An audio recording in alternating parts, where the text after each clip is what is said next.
આજે એટલે કે 17/7 અમદાવાદથી મારી એક ફ્રેન્ડ આવી હતી હેરફોલની ટ્રીટમેન્ટ કરાવવા માટે. તો મને એમ પૂછે જ કે તારા પણ આ બધા હેર લોસ થઈ ગયા છે ને મને પણ એટલા હેરફોલ થાય છે, તો મને પણ કંઈ પ્રોબ્લેમ નહીં હોય ને.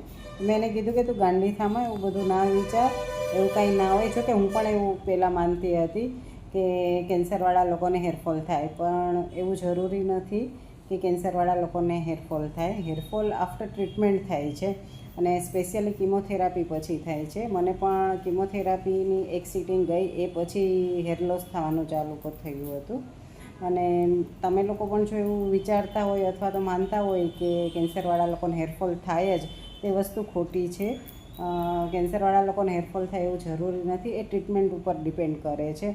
અને ઘણા કિમોથેરાપી હોય છે એમાં તો હેરફોલ થતા પણ નથી, કારણ કે જ્યારે મારી કિમોથેરાપી ચાલુ હતી ત્યારે મેં ઘણા લોકોને જોયા છે કે જેમની 2-3 કિમોથેરાપીની સિટિંગ પતી ગઈ હતી છતાં પણ હેરફોલ નહોતા થતા.